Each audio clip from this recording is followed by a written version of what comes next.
Okay, तो अब हम बात करने वाले हैं इन्वेस्टिगेशन के बारे में। तो यहाँ पे सबसे पहले तो ये बात करी गई है कि ऑडिट और इन्वेस्टिगेशन में फ़र्क क्या है। तो नॉर्मल पॉइंट्स है कि सबसे पहले देखो, ऑडिट में हम क्या कर रहे होते हैं, हम वेरीफाई कर रहे होते हैं फाइनेंशियल स्टेटमेंट को और देख रहे होते हैं कि भाई उसके बाद हमें देखना है कि भाई ट्रू एंड फेयर व्यू दे रहा है या नहीं दे रहा है। ठीक है। तो इन्वेस्टिगेशन में क्या है, हमें एक फैक्ट को इस्टेब्लिश करना है कि वो चीज़ हुई है, एक पर्टिकुलर सिचुएशन हुई है या नहीं हुई है। ठीक है। ऑडिट का स्कोप बहुत वाइड है। ठीक है। उसको ड्यू टू रेलिवेंट सेक्शंस हमें कराना पड़ता है। यहाँ पे स्कोप जो है वो ड्यू टू स्टेटस और मतलब गवर्नमेंट के द्वारा बोला गया है कि भाई चेक करना है तो करना है, या फिर नॉन स्टैट्यूटरी भी हो सकता है कि भाई किसी कंपनी को कराना है, किसी पर्सन को कराना है कि मैं उस कंपनी में इन्वेस्ट करने वाला हूँ तो करूँ नहीं करूँ। तो इस तरीके के कुछ बेसिक रीज़न हो सकते हैं इन्वेस्टिगेशंस के। ठीक है। हमारा ऑडिट कब होता है, तो क्वार्टरली, हाफ ईयरली ऐसा होता है। इन्वेस्टिगेशन कोई ऐसा टाइम फ्रेम नहीं है। ठीक है। इन्वेस्टिगेशन जब हम कर रहे होते हैं तो वो डिटेल स्टडी करेंगे, एग्जामिनेशन करेंगे, पर अगर हम ऑडिट के टाइम पे टेस्टिंग कर रहे होते हैं और सैम्पलिंग बेसिस पे भी काम कर लेते हैं। ठीक है। इसके बाद अगर मैं बात करूँ कि भाई जब हम ऑडिट कर रहे होते हैं तो प्राइमा फेसी एविडेंस पे काम चला लेते हैं, पर इन्वेस्टिगेशन के टाइम पे हमें कंक्लूसिव एविडेंस ही चाहिए। इसमें हमारा अकाउंटिंग प्रिंसिपल्स हमें दोनों टाइम पे चेक करने हैं कि भाई जब हम यहाँ पे चेक कर रहे होंगे ना एविडेंस के इन्वेस्टिगेशन के टाइम पे, तो हमें प्रॉपर थोरो माइंड लगाना है, ऑब्जर्व करने जाना है, कलेक्ट करने जाना है, सारे फैक्ट्स वगैरह को एवेल्यूएट करने जाना है, फिर लास्ट में जाके आपको रिपोर्ट देनी है। इसके केस में हम रिपोर्ट किसको देते हैं, ऑडिट के केस में ओनर को, और इसके केस में हम किसको दे रहे होते हैं, तो जो भी जिसने भी इन्वेस्टिगेशन कराया है उसको। ठीक है। अब आपको इन्वेस्टिगेशन करना है तो इन्वेस्टिगेशन करने के कुछ स्टेप्स होंगे। तो नॉर्मल हम जैसे ऑडिट कर रहे होते हैं तो हमारे क्या स्टेप्स होते हैं, सबसे पहले आप स्कोप डिसाइड करते हो, ऑब्जेक्टिव डिसाइड करते हो तो वो, देन उसके बाद आप प्रोग्राम बनाते हो तो वो, फिर एविडेंसेस वगैरह लेते हो उसके बेसिस पे वो, एंड देन जाके फिर आप रिपोर्ट देते हो। यही काम हो रहा होता है। तो यहाँ पे भी क्या है, तो यहाँ पे भी यही सब चीज़ें। सबसे पहले आपको क्या करना है, आपको ऑब्जेक्टिव डिसाइड करना है और आपका क्या स्कोप रहने वाला है इन्वेस्टिगेशन का, वो डिसाइड करना है। तो आपको अपने इन्वेस्टिगेशन से क्या चीज़ आपको अचीव करनी है, वो मैटर क्या है। ठीक है। वो ऐसे नॉन स्पेसिफिक नहीं होना चाहिए, पता होना चाहिए एग्जैक्टली कि हमें इस चीज़ के ऊपर इन्वेस्टिगेशन करनी है। अगर आपको नहीं पता तो पहले जाके आप डिस्कस करो, क्लियरली रिटन में इंस्ट्रक्शंस लो कि आपका क्या ऑब्जेक्टिव और स्कोप रहेगा। उसके बेसिस पे आप क्या करोगे, आप अपना इन्वेस्टिगेशन प्रोग्राम बनाओगे कि भाई क्या बिज़नेस है, क्या स्ट्रक्चर है बिज़नेस का, क्या क्लाइंट के इंस्ट्रक्शन दिए हुए हैं, क्या ऑब्जेक्टिव है, क्या स्कोप है हमारा, उस बेसिस पे आप सारी चीज़ों को चेक करोगे। ठीक है। हमें कितने बुक्स चेक करने हैं। ठीक है। तो वो सब चीज़ें। उसके बाद जाके एविडेंसेस लोगे। जब आप एविडेंसेस लेने जाओगे तो उस टाइम पे आप, ऐसा हो सकता है कि भाई आप ओरल में आप एक्सप्लेनेशन ले लिया, तो ट्राई करो कि आपको ऐसे एविडेंसेस मिले जो बहुत ही कन्विंसिंग हो, ताकि आप जब रिपोर्ट बनाओ तो वो प्रॉपर काम करें। ठीक है। आपको सारे जितने भी ट्राई करना है कि जो भी उतने अच्छे एविडेंसेस नहीं है, उतने कन्विंसिंग एविडेंसेस नहीं है, उनको आप एलिमिनेट कर दो या उनको कोरोबोरेशन कर दो उनका। ठीक है। और इसके बाद आपने एविडेंसेस इकट्ठे कर लिए, उसके बाद जाके आप रिपोर्ट दोगे। तो रिपोर्ट देने से पहले जो भी फाइंडिंग्स हैं उनको अच्छे से एनालाइज करो, इंटरप्रेट करो। ठीक है। उसके बेसिस पे आप एक अपना कंक्लूजन बनाओ। वो कंक्लूजन को जो आप बनाओ वो रीज़नेबल होना चाहिए, वो based on facts and data होना चाहिए। ऐसा नहीं है कि आपके अपने बाइसनेस या आपके प्री कंसीव नोशंस के बेसिस पे वो हो। ठीक है। आप जब बनाने जाओगे कंक्लूजन, उस टाइम पे आप क्या करोगे, आप सारे फैक्टर्स को कंसिडर करोगे, political, economic, competition, historical pattern क्या था, नेचर क्या था, सब चीज़ें आप देखने जाओगे, एंड देन लास्ट में जाके आप क्या करोगे, एक रिपोर्ट है वो रिपोर्ट सबमिट कर दोगे। ठीक है। रिपोर्ट ऐप में लिखा होना चाहिए कि भाई जो इंस्ट्रक्शन है उसी के बेसिस पे, और सेकेंड आपका जो भी फाइनल आपका जो भी फाइंडिंग है आप वो लिखने जाओगे। ठीक है। अब जब आप रिपोर्ट दोगे ना, तो रिपोर्ट्स में कुछ चीज़ों को बहुत अच्छे से मेंशन करना, जैसे कि आपकी रिपोर्ट में कुछ भी फालतू की चीज़ नहीं होनी चाहिए, जो रेलेवेंट नहीं हो वो आप लिखने नहीं जाओगे। आपके वर्ड्स ऐसे नहीं होने चाहिए जिससे सामने वाले को डाउट हो, डाउट इन द सेंस कि उसको इंटरप्रेट करने में प्रॉब्लम हो, कि एक वर्ड है उसके एक से ज़्यादा मीनिंग हो रहे हैं। तो ऐसे वर्ड्स को कोशिश करो कि आप मिनिमाइज़ करो। आपकी जो भी रिपोर्ट हो वो फैक्ट्स एंड कंक्लूजन के बेसिस पे हो, उसको आप लिंक करो एविडेंसेस के साथ। इसके बाद आपने जो भी बेसिस लिया, अजम्पशन लिया, वो प्रॉपर्ली लिखने जाओ। ठीक है। आपकी कोई भी बेसिस अजम्पशन कॉन्ट्रेडिक्टरी नेचर की नहीं होनी चाहिए, कॉन्फ्लिक्ट नहीं देने चाहिए विद द ऑब्जेक्टिव। इसके बाद अपना नेचर बताओ, ऑब्जेक्टिव बताओ। हर रिपोर्ट के हर पैराग्राफ में एक हेडिंग डालने जाओ। ठीक है। अगर कोई रिस्ट्रिक्शन लिमिटेशन लगाए तो वो लिखने जाओ, और लास्ट में फाइनल पैराग्राफ में जाके अपना ओपिनियन दे दो। ठीक है। तो ये हमारा रिपोर्ट का बात होता है। इसके बाद हम बात करने जाते हैं कि जब हम इन्वेस्टिगेशन करने जाएंगे तो उस टाइम पे हमें कुछ इश्यूज़ आ सकते हैं। इश्यूज़ इन द सेंस कि भाई मैं इन्वेस्टिगेशन कर रही हूँ तो मुझे कहीं पे कन्फ्यूजन हो सकता है। जैसे फॉर एग्जांपल कि मैं 100% टेस्टिंग करने जाऊँ या फिर मैं सिलेक्टिव सैम्पल बेसिस पे वेरिफिकेशन करूँ, सिलेक्टिव वेरिफिकेशन करूँ। तो ये डिपेंड करता है सर्कमस्टेंसेस के ऊपर। जैसे फॉर एग्जाम्पल अगर आप कैश का करोगे कि कोई कैश डिफिलेटेड का केस है तो उसके केस में आप पूरा 100% चेकिंग करोगे, आप सारे वाउचर्स चेक करोगे, सारे रिलेटेड ट्रांजैक्शन चेक करोगे। पर वहीं पे अगर जो केस है वो किसका है, प्रॉफिटेबिलिटी का है, तो उसके केस में आपको चेक करने जाना है कि भाई कोई कंपनी है वो प्रॉफिटेबल है या नहीं है। तो उसके केस में आप क्या करोगे, आप सिलेक्टिव बेसिस पर जाके चेक कर सकते हो कि भाई कोई भी मटेरियल ट्रांजैक्शन नहीं छूट जाए, कुछ भी कंसील ना रह जाए। ठीक है। देन नेक्स्ट केस आ सकता है कि भाई आपको ये देखना है कि मैं क्या फाइनेंशियल स्टेटमेंट पे भरोसा करूँ या नहीं करूँ। देखो अगर रिलायंस करने जाएँ या ना करने जाएँ ऑडिटेड स्टेटमेंट पे, अगर जो सिचुएशन है ना, अगर जैसे आपको डाउट ही इसके ऊपर है ऑडिटेड स्टेटमेंट के ऊपर, इसलिए आप क्या करो, इन्वेस्टिगेशन करो, तो फिर तो क्वेश्चन ही नहीं आता कि आप उस पर रिलाई कर सकते हो या नहीं कर सकते। पर हाँ, मान के चलो आप क्या करने जा रहे हो, आप किसी कंपनी की गुडविल को चेक करने जा रहे हो। अब गुडविल को चेक करना है तो उसके लिए तो जो डेटा होता है, बेस डेटा होता है, वही हमारा क्या होगा, वो हमारा फाइनेंशियल स्टेटमेंट ही होगा। तो उसके केस में तो हम उसके ऊपर रिलायंस कर ही सकते हैं। ठीक है। तो ये नेक्स्ट हमारे लिए क्या बात है, वो ये हो गई। देन क्या बोला हुआ है, देन बोला हुआ है कि आप क्या करने जा रहे हो, आपको ये देखना है कि आप किसी एक्सपर्ट का हेल्प लो या ना लो। तो अपने एक्सपर्ट का हेल्प ले सकते हैं इन्वेस्टिगेशन के टाइम पे। पर जब हम हेल्प लेने जाएंगे तो हमें कंसेंट लेना है क्लाइंट का रिटन में कि भाई हम ये इन्वेस्टिगेटर लेना चाहते हैं, और उसका कॉस्ट वगैरह क्या होगा और उसका जो भी रिलेटेड एक्सपेंसेस है वो सारी चीज़ों का आपको पहले से कंसिडर कर लेना। इसके बाद अगर कोई इन्वेस्टिगेशन हो रहा है और ड्यू टू एनी उसमें कोई डिस्प्यूट या कॉन्फ्लिक्टिंग क्लेम्स आ रहे हैं तो उसका क्या करने का, तो उसके केस में आप ये जैसे आपकी इन्वेस्टिगेशन के कारण कोई कॉन्फ्लिक्ट आया तो यू शुड बी इंश्योर कि भाई हाँ देखो ऐसा हो सकता है, ऐसी सिचुएशन आ सकती है, तो आप अलर्ट रहना है कि ये पॉसिबिलिटी है, और आपको जो भी इन्फॉर्मेशन और डॉक्यूमेंट रिक्वायर्ड है फॉर दैट कॉन्फ्लिक्ट और डिस्प्यूट वो आपके पास अवेलेबल होने चाहिए। देखो सिचुएशन कैसा हो सकता है कि डीलर एक जैसे अपने इन्वेस्टिगेशन कर रहे हैं और क्यों करवा रहे हैं कि अच्छा हमें कोई बिज़नेस खरीदना है उसके लिए, तो उधर बायर क्या चाह सकता है कि बायर ये चाह सकता है कि भाई कम से कम वैल्यू आए, और सेम ऐसे ही सेलर क्या चाह सकता है कि उस केस में हमारा ज़्यादा से ज़्यादा वैल्यू आए। तो आपको जो इन्वेस्टिगेटर है उसको पूरा प्रोफेशनल वे में काम करना है, और उसको पार्टीज़ के इंटरेस्ट को ध्यान में रख के काम नहीं करना, बल्कि एज अ जो उसका पर्पस है वो पर्पस पे ध्यान देके काम करने जाना है। ठीक है। देन इसके बाद जब आप इन्वेस्टिगेशन कर रहे होगे उस टाइम पे अपने जो इन्वेस्टर है उसको अपना ओपिनियन अपने पास ही रखना है। जो भी ओपिनियन है वो उनको नहीं देने जाना है, बल्कि जो भी उनका फाइनल रिपोर्ट होगा वो उनके फैक्ट्स के बेस पे होना चाहिए। ठीक है।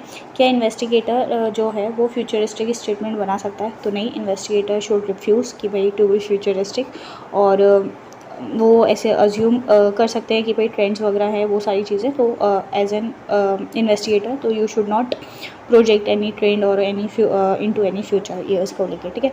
अच्छा, और जो आपके वर्किंग पेपर्स है क्या आप रखोगे अपने पास, तो नॉर्मल है हाँ भाई कि हम सारे जो भी नोट्स टू वर्क है, जो भी कॉपीज़ ऑफ शेड्यूल्स है, जितने भी वर्किंग पेपर्स हैं, जितना भी रिकॉर्ड ऑफ कन्वर्सेशन है वो हम अपने पास रखने चाहिए। तो ये एकदम बेसिक था।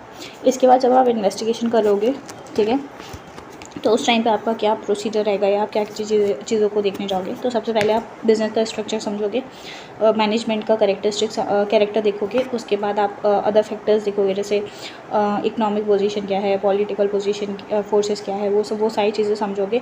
देन उसके बाद आप देखोगे कि भाई वो बिज़नेस जो है वो इन इकोनॉमी के अंदर क्या पोजीशन होल्ड करता है, तो वो देखने जाओगे। ठीक है। इसके बाद जब आप पीएनएल देखने जाओगे तो you will see up to मतलब 5 से 7 साल का पीएनएल देखोगे, तो आप उसका एक समरी बना लोगे कॉलम फॉर्म में, ताकि आपको ईजी रहे एनालाइज करने के लिए। उसमें आप क्या क्या देख सकते हो, उसमें आप टर्नओवर देख सकते हो कि बढ़ रहा है घट रहा है, वो सारी चीज़ों का ब्रेकअप देख सकते हो प्रोडक्ट वाइज आप। ठीक है। देन उसके बाद वेजेस स्ट्रक्चर देख सकते हो कि भाई ऐसा तो नहीं कि वो किसी साल ज़्यादा वेज पे कर रहा है, किसी साल कम पे कर रहा है। डेप्रिसिएशन देख सकते हो, कंसिस्टेंट होना चाहिए। मैनेजर रेम्यूनरेशन देख सकते हो, कोई एक्सेप्शनल या फिर नॉन रिकरिंग आइटम तो नहीं है, और है तो वो एडजस्ट हुआ है या नहीं हुआ है वो देख सकते हो। रिपेयर मेंटेनेंस देख सकते हो कि भाई किसी साल अचानक से रिपेयर मेंटेनेंस तो नहीं पड़ गया। इस तरीके से हम कुछ चीज़ें पीएनएल में देख सकते हैं। सेम ऐसे ही जब हम बैलेंस शीट देखने जाएंगे तो बैलेंस शीट में हम क्या क्या देख सकते हैं, तो फिक्स असेट देख सकते हैं कि भाई जो फिक्स असेट्स है वो कॉस्टलेस डेप्रिसिएशन पे दिखाए होने चाहिए। ठीक है, उसमें हमारा एज एनालिसिस होना चाहिए फिक्स असेट्स को लेके कि भाई लेट्स से अगर पुरानी ओल्ड असेट्स हो गई है, ऑब्सोल्यूट हो गई है, तो वो रिप्लेस हो रही है नहीं हो रही है, वैल्यू हमारा हमेशा सही वैल्यू पे आना चाहिए सारे असेट, वो सब देख सकते हैं। इन्वेस्टमेंट्स देख सकते हैं कि भाई लॉन्ग टर्म और करेंट इन्वेस्टमेंट प्रॉपर बाइफर्केशन है या नहीं। इन्वेंट्री के लिए देख सकते हैं कि भाई वो जो इन्वेंट्री है वो वैल्यू एक कंसिस्टेंटली होनी चाहिए एक पर्टिकुलर तरीके से। दैन उसके बाद उसमें कोई भी प्रॉफिट का एलिमेंट नहीं होना चाहिए, क्योंकि हम हमेशा उसको कॉस्ट पे ही वैल्यू करते हैं। इसके बाद हमने डैमेज, ऑब्सोल्यूट और स्लो मूविंग इन्वेंट्रीज के लिए अलग से प्रोविजन बनाया होना चाहिए, वो कंसिडर किया होना चाहिए। ठीक है, देन नेक्स्ट है ट्रेड रिसीवेबल्स को अपने चेक कर सकते हैं बैलेंस शीट के अंदर, जैसे फॉर एग्जांपल बैड डेट्स हैं तो वो एडजस्ट हो गए हों। ठीक है, इसके बाद वो हर साल राइट ऑफ किए गए हों। इसके बाद क्रेडिट पीरियड अलाउड कंसिडर कर सकते हो आप, उनका क्लासिफिकेशन कर सकते हो बेस्ड ऑन देयर एजेस। ठीक है, वर्किंग कैपिटल आपकी कितनी ब्लॉक रहती है आप वो समझ सकते हो, उसको देखिए।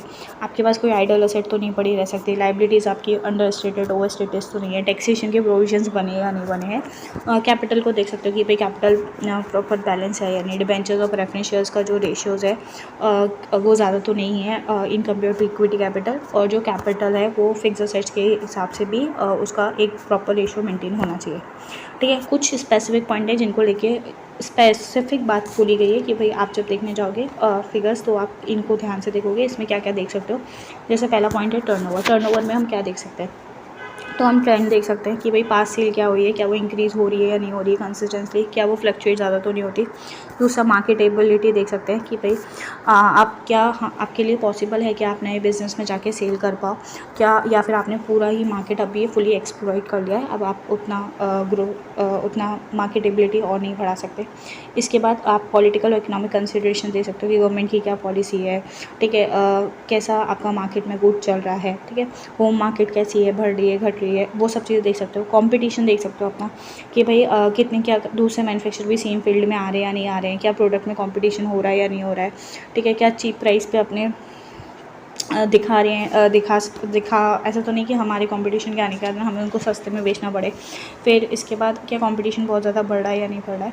तो ये सारी कुछ चीज़ें हैं जो हम लोग टर्नओवर को जब देखने जाएंगे तभी कंसिडर करेंगे। 4 पॉइंट्स बोले, पहला था ट्रेंड देख सकते हो, मार्केटेबिलिटी देख सकते हो, उसके बाद पॉलिटिकल एंड इकोनॉमिक कंसिडरेशन देख सकते हो, एंड देन लास्ट में कॉम्पिटिशन देख सकते हो। ये हो गया टर्नओवर का बाद। Then next working capital. Working capital में हम क्या देख सकते हैं, वर्किंग कैपिटल में हम देख सकते हैं कि भाई एक जो रेशियो है वो मेंटेन होना चाहिए। रेशियो किसका, इन्वेंट्री टू टर्नओवर। ठीक है, और वो रेशियो को हम चेक करने जाएंगे। जैसे फॉर एग्जांपल वर्किंग कैपिटल में क्या क्या आता है, तो इन्वेंट्री आता है, ट्रेड रिसीवेबल्स आते हैं, ट्रेड पेबल आते हैं। तो इन्हीं चीज़ों को देखना है, इन्हीं के रेशियोज़ देखना है, और ये क्या बढ़ रहे हैं, इंक्रीज़ हो रहे हैं, नहीं हो रहे हैं, वो सब चीज़ें देखनी चाहिए। क्या कोई बैकलॉग तो इकट्ठा नहीं हो रहा है, तो वो अपने देखेंगे। ठीक है, तो वही इन्वेंट्री टू टर्नओवर देख सकते हैं कि भाई वो कंटिन्यूइंग है या नहीं है। उसका ट्रेड पेबल देख सकते हैं कि भाई वो उनको हम पे करते हैं टाइम पे, बैकलॉग तो इकट्ठा नहीं होकर रखा है। इन्वेंट्री का इफेक्ट देख सकते हैं। तो ये सारी चीज़ें देखने जाएंगे। इसके बाद एक थर्ड पॉइंट और है, that is future maintainable profit. तो उसको एस्टिमेट करने के लिए आप क्या क्या देख सकते हो, आप देख सकते हो कि भाई कितना एक्स्ट्रा प्रॉफिट है यहाँ पे। आप एक स्टेटमेंट बना सकते हो आफ्टर डेप्रिसिएशन वाला, और उसमें सारे अदर फैक्टर्स को कंसिडर कर सकते हो। आप परसेंटेज निकाल सकते हो प्रॉफिट का टू चेक कि भाई वो स्टेबल, अगर जो परसेंटेज आए वो स्टेबल आ रहा है तो प्रॉफिट करेगी कंपनी, ऐसा मान सकते हैं, कंटिन्यू करेगी प्रॉफिट कमाना। और अगर वो परसेंटेज गिर रहा है तो हम ऐसा सोच सकते हैं कि भाई इन एक फ्यूचर में जाके वो हमारे लिए उतना वाइबल नहीं है उस बिज़नेस के अंदर इन्वेस्ट करना। तो ये हो गया, यहाँ तक हमारा इन्वेस्टिगेशन का पोर्शन कंप्लीट हो गया। एक पोर्शन बाकी है, दैट इज़ कि हमारे नॉन स्टैट्यूटरी नेचर की जो इन्वेस्टिगेशन है वो यहाँ पे आते हैं कि लेट्स से आपको अलग अलग जगह के इन्वेस्टिगेशन करने हैं, तो वो कैसे होगा। तो सबसे पहले है इन्वेस्टिगेशन किसी इनकमिंग पार्टनर के बिहाफ पे, मतलब कोई इंसान है वो किसी फर्म का पार्टनर बनने वाला है, तो वो बोल रहा है कि एक काम करो, मैं इसका पार्टनर बनने वाला हूँ। उससे पहले जाके उसने किसी को अपॉइंट किया और बोला कि आप इसका इन्वेस्टिगेशन कर लो। तो अगर ऐसा होने वाला है तो आप क्या क्या चीज़ें चेक करोगे, लेट्स से आप इन्वेस्टिगेटर हो। तो एकदम जनरल पॉइंट्स है, हम उसका हिस्ट्री देखेंगे जब से वो बना है वहाँ से, उसका ग्रोथ कैसा रहा है। पार्टनरशिप डेट देखेंगे जिसमें सारे पॉइंट्स होंगे कि भाई क्या कंपोजिशन रहेगा पार्टनर्स का, क्या कैपिटल कंट्रीब्यूशन रहेगा, क्या ड्राइंग्स रहेंगे, क्या राइट रहेगा, क्या रिटायरमेंट पे बेनिफिट मिलेंगे, जॉब एलोकेशन क्या है, और गुडविल क्या है, वो सारी चीज़ें। इसके बाद हम प्रॉफिटेबिलिटी देखेंगे उस फर्म का, बिजनेस का, पार्टनर्स का रेम्यूनरेशन देखेंगे, कितना कैसा पार्टनरशिप का रेम्यूनरेशन दिया जाता है। ठीक है, क्या कम ज़्यादा तो नहीं दे रहे हैं बेस्ड ऑन देयर क्वालिफिकेशन और एक्सपर्टीज़। इसके बाद हम असेट्स एंड लाइबिलिटीज़ को देखने जाएंगे। हम इंटेंजिबल असेट्स को देखेंगे, गुडविल है, नो हाउ पेटेंट्स हैं, नो हाउ पेटेंट्स, वो सब चीज़ें हैं। कंटिजेंट लाइबिलिटीज़ को हम चेक कर सकते हैं। फिर उसके बाद फर्म के पास कितने ऑर्डर्स हैं उसके हाथ में और उसके कस्टमर्स कैसे हैं, तो क्वालिटी ऑफ क्लाइंटाइल देख सकते हैं। फिर उसके बाद लोन फाइनेंसिंग देख सकते हैं कि उनको प्रॉपर्ली स्क्रूटनाइज करेंगे कि भाई वो लेट्स से उन्होंने कोई असेट्स दी हुई है तो वो यूज़फुल है भी या नहीं है, उससे हम बिज़नेस का फाइनेंशियल पोजीशन देख सकते हैं। कंपोजिशन देखेंगे कि कितने उसमें क्वालिटी की मैनेजरियल पर्सनस हैं, कितने क्वालिटी की पर्सनल एम्प्लॉई हैं, वो देख सकते हैं। ठीक है, ऐसा तो नहीं कि वो छोड़ने वाले हों, तो वो देखेंगे। कॉन्ट्रेक्चुअल और लीगल ऑब्लिगेशंस देख सकते हैं। उसके बाद सैलरी, वेजेस, वो सारी चीज़ें चेक करेंगे। Salary, wages, bonus, gratuity, other कोई एक्सपेंसेस रहते हैं तो वो टाइम पे करते हैं या नहीं करते। उसके बाद हम देखने जाएंगे कि वो हम लोगों को वहाँ पे एज अ न्यू पार्टनर हमें क्यों ऑफ़र कर रहे हैं फॉर द एडमिशन, तो वो देखेंगे उसका क्या रीज़न है, क्या बेनिफिट हम उनको दे सकते हैं उधर पार्टनरशिप में आके। देन हमारा क्या कैपिटल लग रहा है कि उसके ऊपर कितना रिटर्न मिलता है। इसके बाद हम देख सकते हैं कि भाई जो पार्टनर्स हैं उनके पास किस चीज़ में स्पेशलाइजेशन है, उन लोगों ने गुडविल को कैसे कैलकुलेट किया हुआ है। इसके बाद अगर कोई डीड में कोई स्पेशल क्लॉज है तो वो देखने जाएंगे। तो ये सारा हमारा क्या है, नॉर्मल चीज़ें जो हम चेक करेंगे जब हम इन्वेस्टिगेशन करेंगे on the behalf of any incoming partner. फिर नेक्स्ट आता है कि हमें इन्वेस्टिगेशन करना है for the valuation of shares in the private company की। किसी कंपनी प्राइवेट कंपनी के शेयर्स का वैल्यू निकालना है।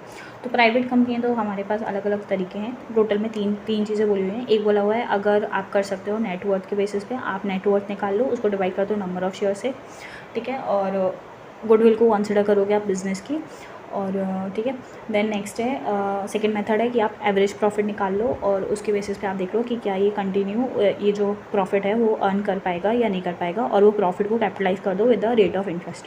तो दो तरीके ये हो गए। तीसरा आता है प्रेफरेंस शेयर्स की बात। प्रेफरेंस शेयर्स को करना है तो उसके ऊपर उसका यील्ड दिया होता है, मतलब इंटरेस्ट रेट दिया होता है ऑन द प्रेफरेंस शेयर्स, तो आप उसको कंसिडर करोगे अलग। और बाकी ये फैक्टर्स भी देखने जाओगे, जैसे ऑन रिस्ट्रिक्शन ऑन ट्रांसफरेबिलिटी होता है, एवरेज रेट ऑफ अर्निंग क्या है as compare to rate of dividend, तो वो सारी चीज़ें उसके बेसिस पे आप उसका वैल्यूएशन कर सकते हो। ये हो गया। अब इसके बाद जब आप नेटवर्थ के बेसिस पे वैल्यूएशन कर रहे होगे तो आपको क्या ध्यान रखना है, तो आपको देखना है कि सारे असेट्स को रीवैल्यू कर दिया गया, ठीक है, बुक वैल्यू के कंपैरिजन में। दूसरा जो गुडविल है उसको आपको देखना है। गुडविल के टाइम पे आप देखोगे कि क्या जो बिज़नेस है it has a capacity to earn super profit, वो ज़्यादा प्रॉफिट कमा भी सकती है या नहीं कमा सकती है over the time. And then उसके बाद आप सुपर प्रॉफिट जब निकालने जाओगे तो आप सारी चीज़ों को कंसिडर करोगे, जो भी हमारे एक्स्ट्रा वाले पॉइंट्स रहते हैं, जैसे कोई भी एडजस्टमेंट वगैरह करना रहता है प्रॉफिट्स में, तो वो सारी चीज़ों को कंसिडर करोगे। जब हम यील्ड बेसिस पे कर रहे होंगे, यील्ड बेसिस मतलब सेकंड वाला परसेंटेज वाला, तो यील्ड बेसिस के टाइम पे आपको प्रेजेंट वैल्यू निकालनी है, ठीक है, और जो भी आपका राइट होगा to receive dividend in the future years में उसको प्रेजेंट वैल्यू पे लाके, ठीक है, आप उस टाइम पे प्रॉफिट देखोगे कंपनी का कि वो सेम अमाउंट पे कंसिडर कर पाएगी या नहीं कर पाएगी। आप देखोगे डिविडेंड हर साल डिस्ट्रीब्यूट किया गया है या नहीं किया गया था, और एज वेल एज आप देखोगे कि क्या रिस्क है, शेयर होल्डर्स कितनी रिस्क ले रहे हैं in case of declaration of dividend, ठीक है। तो ये सारी चीज़ें आप देखोगे। इसके बाद ये हो गया सेकंड पॉइंट, इन्वेस्टिगेशन कर रहे हैं ना। तो पहला क्या था, जब हम एज अ पार्टनर किसी कंपनी में आ रहे थे, तब सेकंड हो गया जब हमें शेयर्स का वैल्यू निकालना है इन द प्राइवेट कंपनी, तब। अब तीसरी बात आती है कि हम क्या कर रहे हैं, बैंक हमारा इन्वेस्टिगेशन करा रही है क्योंकि हम उनसे लोन लेने जा रहे हैं। तो सबसे पहले तो क्या देखा जाएगा, पहले देखा जाएगा पर्पस की मेन पर्पस क्या है इन्वेस्टिगेशन का, वो समझोगे, नॉलेज लोगे। तो उसमें आप क्या क्या देखोगे, आप देखोगे कि भाई किस पर्पस के लिए लोन चाहिए, किस मैनर में चाहिए, और वो पैसे को फिर आप बाद में कहाँ पे इन्वेस्ट करोगे, उसका रीपेमेंट कर भी पाओगे या नहीं कर पाओगे, तो उसका शेड्यूल मांगोगे। उसमें अजम्पशंस जो लिए हैं वो रीजनेबल और वैलिड हैं या नहीं, वो देखोगे। बिज़नेस का इंटीग्रिटी देखोगे। जो कंपनी का AOA और MOA है वो देखने जाओगे कि भाई कंपनी बोरो कर भी सकती है या नहीं, और वो जो अगर बोरो कर रही है तो उसको उस पर्पस के लिए यूज़ कर भी सकती है या नहीं जिसके लिए बोल रही है। इसके बाद कंपनी के हिस्ट्री देखने जाओगे और देखोगे कि कंपनी का जो ग्रोथ है वो प्रॉफिट का वो कैसा रहा है, ओवरऑल कंपनी का ग्रोथ कैसा रहा है, डेवलपमेंट कैसा रहा है। इसके बाद कंपनी का इकोनॉमिक पोजीशन देखोगे कि भाई कंपनी का क्या economic, political and social position रहा है मार्केट के अंदर, क्या कंपनी ने पहले भी एप्लीकेशन की थी और क्या वो रिजेक्ट हो गई, और हो गई है तो क्या रीज़न से हुई है, तो ये सब चीज़ें देखोगे। फिर इसके बाद आप PNL देखने जाओगे। जब आप PNL देखने जाओगे तो आप देखोगे कि भाई मतलब इन्वेस्टिगेशन करोगे ना प्रॉफिटेबिलिटी को लेके, तो उस टाइम पे जब प्रॉफिटेबिलिटी देखने जाओगे तो क्या क्या देखोगे कि भाई जो रीपेमेंट के हिसाब से है क्या वो वापस कर भी पाएंगे या नहीं कर पाएंगे, अगर वो कोई सिक्योरिटी दे रहे हैं तो वो सिक्योरिटीज़ सही वैल्यू पे हैं या नहीं है। इसके बाद आपने 5 साल का आप उनका PNL का एक कंडेंस फॉर्म लोगे और उसके बेसिस पे आप उसका एनालिसिस करोगे, और एनालिसिस जब करोगे तब आप प्रॉफिटेबिलिटी और फाइनेंशियल रेशियोज़ निकालने जाओगे, जैसे डेट इक्विटी हो गया, करेंट रेशियो हो गया, sales to fix asset ratio हो गया, equity to fix asset ratio हो गया, ये सब चीज़ें आप देखोगे। कैश फ्लो स्टेटमेंट भी देख सकते हो ताकि आपको पता चल पाए कि कंपनी के पास कंसिस्टेंट कैश फ्लो आ रहे हैं या नहीं आ रहे हैं फ्रॉम दी ऑपरेटिंग एक्टिविटीज़, ठीक है। इसके बाद बात की गई है आप उसके असेट्स एंड लाइबिलिटीज़ देखोगे, जैसे फिक्स असेट्स देखोगे, फिर बैलेंस शीट देखनी पड़ेगी ना, तो उसके लिए आप उसका फिक्स असेट देखोगे सही वैल्यू पे है नहीं है वो सब। दैन इसके बाद इन्वेंट्री देख सकते हो, और trade receivable, trade payable, investments देख सकते हो, सिक्योर्ड लोन देख सकते हो, प्रोविजन फॉर टैक्सेशन देख सकते हो, अदर लाइबिलिटीज़ देख सकते हो, कंटिजेंट लाइबिलिटी देख सकते हो। तो एकदम बेसिक पॉइंट है, ठीक है। ये 3 केसेस हो गए हमारे इन्वेस्टिगेशन के। अब चौथा है कि भाई फ्रॉड के केस में हमें इन्वेस्टिगेशन करा रहे हैं, तो यहाँ पे एकदम पूरा हमारा ऐसे 240 जैसी पॉइंट्स है कि भाई क्या क्या इंडिकेटर्स हो सकते हैं फ्रॉड्स के। तो कोई रिकॉर्ड नहीं है, कोई नॉन रिकॉर्ड है, कोई इनकरेक्ट रिकॉर्ड है हमारे पास, तो मतलब अकाउंटिंग रिकॉर्ड्स में कोई प्रॉब्लम है, पहला कोई एविडेंसेस में प्रॉब्लम है कि भाई मिसिंग डॉक्यूमेंट है, ऑल्टर डॉक्यूमेंट है, वैसा सब कुछ। मैनेजमेंट का रिस्पांस ऐसा अनएक्सेप्टेबल आ रहा है कि वो मना कर रहे हैं, एक्सेस नहीं दे रहे हैं, हमें अनयूजुअल डिले करा रहे हैं, वो सारी चीज़ें। और चौथी हमें लग रहा है कि उनका accounting policies as per industry norm नहीं है, तो कोई अदर इंडिकेटर्स भी हो सकते हैं, ठीक है। तो they are basically 3 types of fraud. पहला है फ्रॉडुलेंट फाइनेंशियल रिपोर्टिंग, बुक्स में कुछ गड़बड़ है वैसा। दूसरा मिसअप्रोप्रिएशन ऑफ असेट्स का मिस यूटिलाइजेशन हो रहा है। और तीसरा करप्शन। तो जब फ्रॉडुलेंट फाइनेंशियल रिपोर्टिंग की बात की गई है तो हमने ऐसे 240 में पढ़ा हुआ है उसके बारे में, दैट इज़ क्या क्या आता है उसमें, रिकॉर्ड्स, डॉक्यूमेंट, ट्रांजैक्शन चेक करना, अकाउंटिंग प्रिंसिपल देखना, जर्नल एंट्री देखना, अजम्पशंस, जजमेंट देखना, रिकॉग्निशन ऑफ इवेंट्स देखना, ईयर एंड ट्रांजैक्शन देखना, सेट का वैल्यू ठीक है या नहीं वो देखो नहीं जाओगे। देन उसके बाद जो रेवेन्यू और लाइबिलिटीज़ हैं वो कोई अंडर स्टेटमेंट या ओवर स्टेटमेंट तो नहीं है। मिसअप्रोप्रिएशन ऑफ असेट में क्या क्या देख सकते हैं कि भाई रिसिप्ट्स को एम्बेजल तो नहीं किया जा रहा, कोई फिजिकल असेट्स की स्टीलिंग तो नहीं हो रही है, फिक्टिशियस वेंडर तो नहीं है, आपने कॉस्ट एम्प्लॉय तो नहीं दिखा के रखे हैं, आपने ऐसा तो नहीं है कि एक कोई एक्सपेंस के बदले में आप मल्टीपल रिइंबर्समेंट करा रहे हो, आपने पर्सनल यूज़ के लिए तो कोई एसेट यूज़ नहीं, आपने कोई एसेट को पर्सनल के लिए तो यूज़ नहीं कर रहे हो, तो वो सब चीज़। देन करप्शन में आ सकता है अपना ब्राइबरी आ सकती है, मनी लॉन्ड्रिंग आ सकती है, कॉन्फ्लिक्ट ऑफ इंटरेस्ट आ सकता है, तो ये सब आ सकता है। इसके बाद यहाँ पे बोला गया है कि they are some levels of frauds, जैसे कुछ पर्सनल गेन के लिए किए जाते हैं, ब्राइबरी वगैरह वो सारी चीज़ हो सकती है। देन सेकेंड आता है कॉर्पोरेट लेवल पे फ्रॉड्स, जैसे advance billing, then shell company और dubbing company, and then money laundering हो सकता है। फिर कुछ ऑपरेशनल लेवल पे किए जाते हैं, जैसे कि चेक्स में टेम्परिंग करवा देना, ऑफ बुक फ्रॉड हो सकते हैं, कैश का मिसअप्रोप्रिएशन हो सकता है, टीमिंग लीडिंग हो सकता है, फ्रॉडलेंट डिस्बर्समेंट हो सकता है, देन रिम्बर्समेंट एक्सपेंस जो स्कीम है एक्सपेंस का वो गलत हो सकता है, पेरोल का फ्रॉड हो सकता है, कमीशन एक्सपेंस हो सकता है। तो they are so many different types of frauds. तो जैसे कैश रिसिप्ट्स में हो गया, कैश पेमेंट्स में हो गया, सप्लायर के लेजर को लेके हो गया, देन इसके बाद हमारे कस्टमर के लेजर को लेके हो गया, स्टॉक को लेके हो गया, तो वो सारी चीज़ों को आपको क्या करना है, उनको चेक करने जाना है। तो यहाँ पे आप एकदम जनरल पॉइंट भी डाल सकते हो। देन एक इधर पॉइंट है फ्रॉड डायमंड करके। फ्रॉड डायमंड में 4 एलिमेंट है। पहला है इंसेंटिव, क्यों कोई इंसान फ्रॉड कर लेता है, तो 4 पॉइंट्स हो गए। पहला है इंसेंटिव कि भाई उसको करना है तो उसने करा वैसा। देन दूसरा अपॉर्चुनिटी, तीसरा रेशनलाइजेशन कि भाई उसको ऐसा लगता है कि अगर वो जो फ्रॉड करने जा रहा है that is worth the risk, मतलब उसको इतना बेनिफिट मिलेगा। एंड चौथा केपेबिलिटी कि भाई उसके पास अपॉर्चुनिटी है, उसने कर लिया, ठीक है। तो ये टोटल 4 पॉइंट्स हैं। देन यहाँ पे नेक्स्ट एक लास्ट हमारा टाइप ऑफ इन्वेस्टिगेशन रहता है, दैट इज़ कि जब आप कोई बिज़नेस ही खरीदने वाले हो किसी इंडिविजुअल का या कोई फर्म का या कोई लिमिटेड कंपनी, तो उसके केस में क्या क्या चीज़ें चेक करोगे। तो अगर प्रोप्राइटर या पार्टनरशिप है तो देखोगे वो क्यों बेचना चाह रहा है, उसका क्या टर्नओवर है, क्या प्रॉफिट है, क्या जो प्रेमाइसेस है वो उनकी है या नहीं है, रिन्यूअल कब होगा उस लीज का, एक्सटेंशन करा सकते हैं नहीं करा सकते, पेटेंट पे कोई अनएक्सपायर्ड है या नहीं है, उन्होंने उनके जो भी प्रेजेंट स्टाफ हैं वो कैसे लोग हैं, उनका पेंशन ग्रेजुएट दिया हुआ है या नहीं दिया हुआ है, अगर ओल्ड एज एम्प्लॉई हैं तो, ठीक है। क्या उनकी जो सेल्स है वो बल्क में होती है लेकिन जहाँ पे कस्टमर है वो बहुत कम है, या तो उधर हमारा प्रॉफिटेबिलिटी जो होगी वो ज़्यादा हिलने के चांसेस हैं कि भाई कल को कोई एक आध कस्टमर भी चला गया, तो हमारे बिज़नेस पे काफ़ी फ़र्क पड़ सकता है। देन दूसरा सिचुएशन हो सकती है कि भाई उल्टा कि नंबर ऑफ़ एम्प्लॉय ज़्यादा हैं पर जो अमाउंट है सेल्स का वो कम है। देन वैल्यूएशन देखने जाओगे गुडविल का कि वो ठीक से डिटरमाइन हुई है या नहीं। वहीं पे बात की गई है लिमिटेड कंपनी के केस में, तो आप उनका शेयर कैपिटल देखोगे, ऑथोराइज इशूड, कितनी अनकॉल्ड लाइबिलिटी हैं वो देखोगे, कितने टाइप ऑफ शेयर्स है वो देखोगे, क्लासेस ऑफ शेयर्स देखने जाओगे, डिविडेंड पे किया गया है वो पास में उसको चेक करने जाओगे। उसके बाद आप रजिस्टर्स ऑफ चार्जेस देखने जाओगे, कहीं जो मॉर्गेजेस वगैरह हैं करके रखे आपने असेट के ऊपर, उसका रजिस्टर करा हुआ है या नहीं आरओसी के पास वो। इसके बाद अगर पब्लिक कंपनी रहती है तो आप देखोगे कि यूजुअली उसको हम लोग अगर ख़रीदेंगे तो वो price that will more than the market price उस पर अपने ख़रीदने जाएंगे। तो ये सारी चीज़ें बातें बोली गई हैं यहाँ पे इन्वेस्टिगेशन के अंदर।